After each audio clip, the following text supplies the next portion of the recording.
Assalamualaikum warahmatullahi wabarakatuh. Perkenalkan, nama saya Lala Tulkiptia, NIM T2018-4044. Dan kali ini saya akan membahas mengenai tentang definisi psikolog.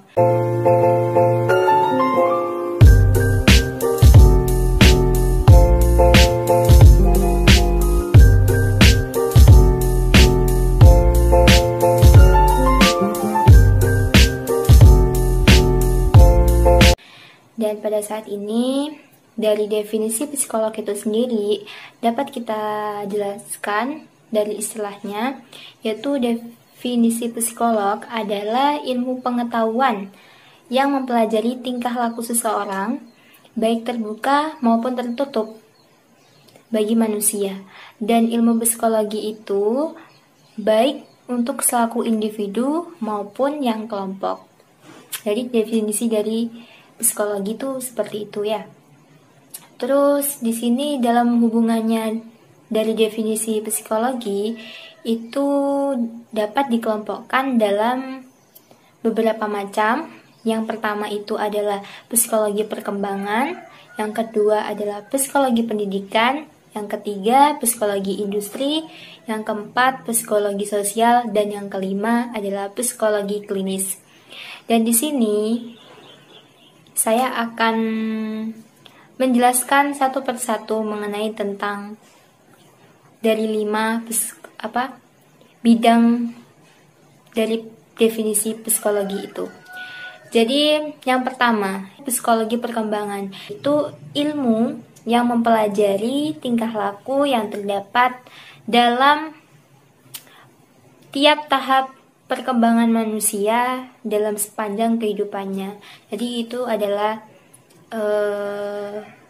psikologi dari perkembangan. Terus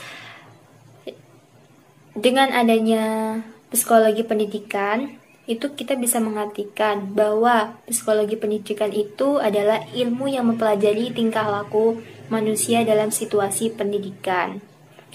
Terus yang selanjutnya itu ada psikologi sosial. Psikologi sosial itu apa? Yaitu ilmu yang mempelajari tingkah laku yang muncul dalam manusia dalam suatu hubungan dengan masyarakat sekitar. Ya, seperti kita itu berinteraksi dengan satu sama lain gitu ya. Itu adalah psikologi sosial. Dan sedangkan yang selanjutnya yaitu psikologi industri. Psikologi industri itu adalah ilmu yang mempelajari tingkah laku yang muncul dan dalam dunia industri maupun dalam dunia organisasi. Terus yang terakhir itu adalah ilmu psikologi klinis, yaitu ilmu yang mempelajari tingkah laku manusia yang sehat dan tidak sehat, maupun yang normal dan tidak normal. Kita dapat melihat dari aspek psikis pada seseorang. Oke, yang selanjutnya kita akan membahas mengenai definisi pendidikan.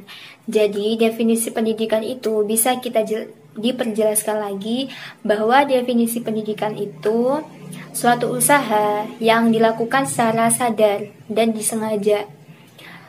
Untuk apa? Untuk mengubah tingkah laku manusia menjadi lebih baik secara individu maupun kelompok, agar dapat mendewasakan manusia melalui upaya pengajaran dan pelatihan pada dirinya sendiri.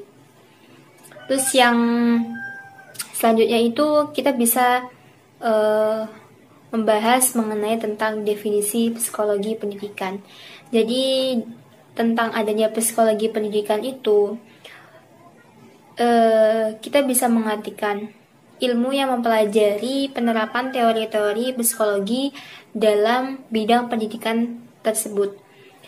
Jadi dalam psikologi pendidikan itu dapat kita bahas berbagai tingkah laku yang muncul dalam usaha mendewasakan manusia melalui upaya pengajaran dan latihan.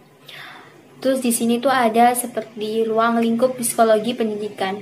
Jadi ruang lingkup psikologi pendidikan itu memiliki ilmu yang memberikan sumbangan terhadap pendidikan secara teoritis dan maupun secara praktis. Adapun dari psikologi pendidikan ini, dari ruang lingkup psikologi pendidikan ini memiliki sumbangan psikologi pendidikan, dan di sini ada beberapa macam, yaitu yang pertama itu dari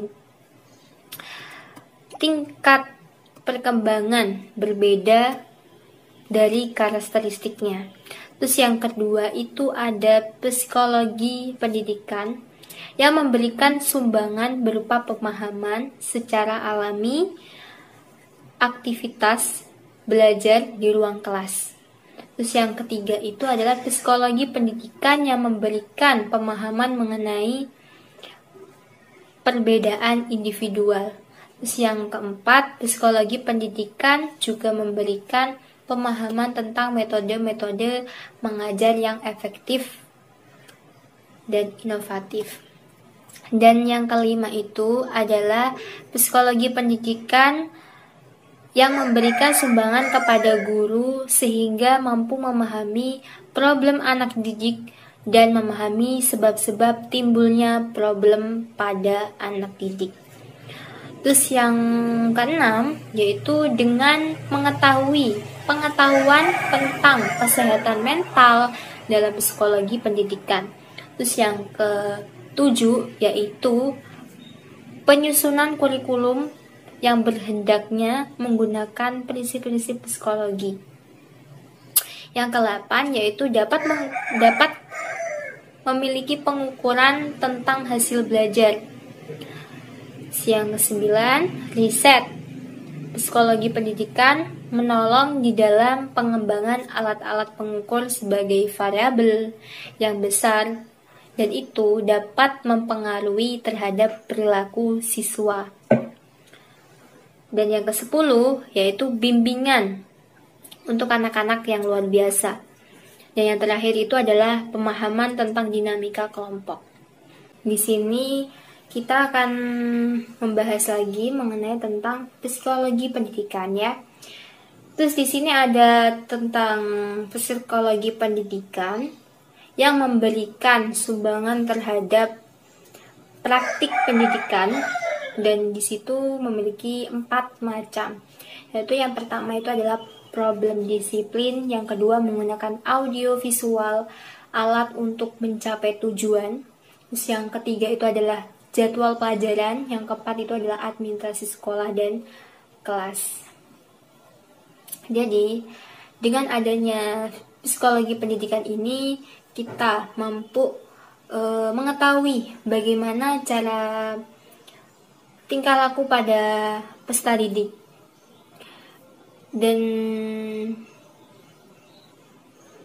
bagi saya, psikologi pendidikan itu memiliki macam-macam aspek, seperti aspek efektif, aspek kognitif, aspek psikomotorik. Dan 3 aspek itu sangat perlu sekali bagi seorang guru untuk mengetahui bagaimana tingkah laku pada peserta didik, bagaimana kemampuan pada peserta didik. Jadi dengan 3 aspek itu kita dapat kita dapat terbantu dengan adanya pemberian suatu metode pada peserta didik. Sudah, itu aja dari saya. Apabila ada kesalahan, mohon maaf yang sebesar-besarnya.